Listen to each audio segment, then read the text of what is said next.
Bonjour, aujourd'hui je voudrais expliquer la relation entre le système digestif qui est sain et un corps sain et entre la manifestation les symptômes qu'on aura, c'est-à-dire sur notre peau comme allergie, comme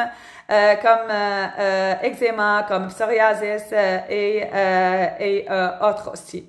Donc, si on observe ce schéma-là, donc on observe ici ce qu'on appelle les entérocytes, c'est-à-dire les cellules qui sont les cellules de l'intestin grêle qui sont bien liées les unes avec les autres, donc avec des jonctions qui sont bien liées. C'est ce qu'on appelle alors le normal gut. Mais ici, il y a comme un espace entre ces cellules. Il n'y a plus cette jonction qui est tight ici pour le normal gut. Donc, ce qu'on appelle ce qui fait alors que le gut sera affecté et endommagé. Donc, c'est pour cela il faut checker alors notre système digestif si on a soit un Helicobacter pylori, soit une gastrite dans l'estomac, soit l'acidité qui est basse, soit une hernie hiatale à l'estomac, soit on aura alors la flore normale, ce qu'on appelle dysbiosis, la flore normale dans l'intestin qui n'est plus équilibrée.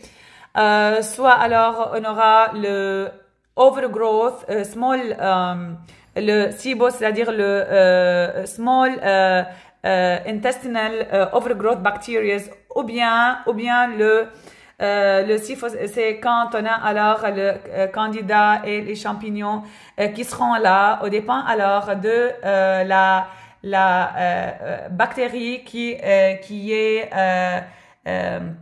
la flore normale, c'est-à-dire la bonne bactérie.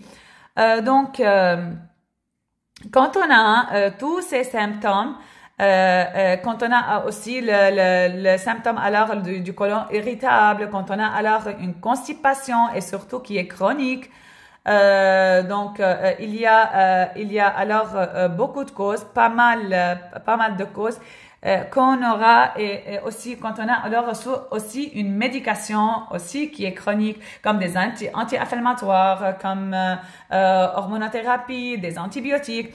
Donc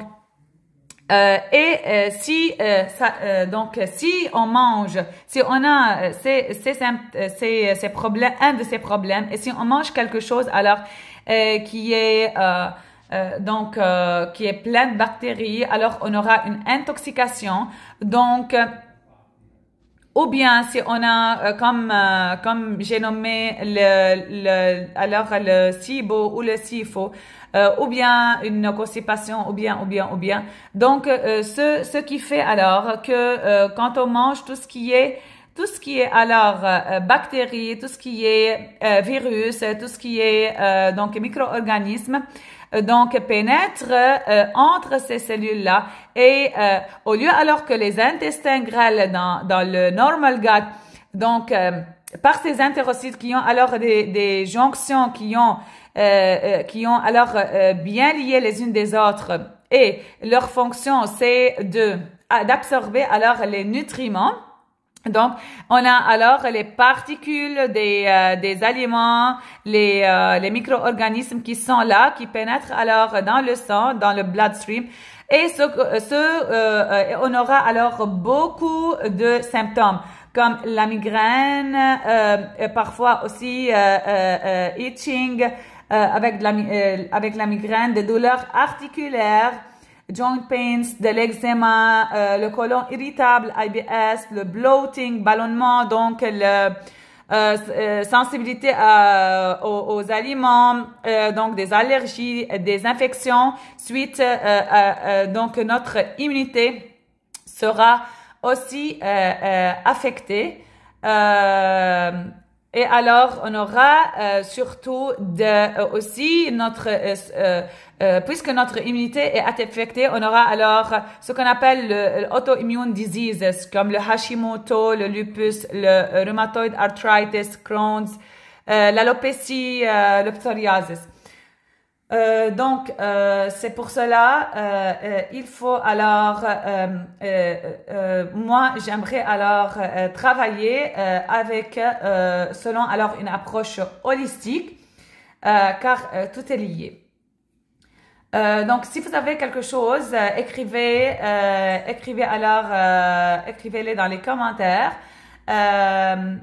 pour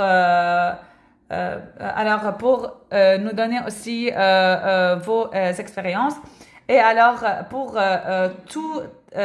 les consultations, donc n'hésitez pas à nous contacter alors au 514-891-0236 through WhatsApp. Donc pour le moment alors, je vous souhaite alors une très belle journée et à très très bientôt.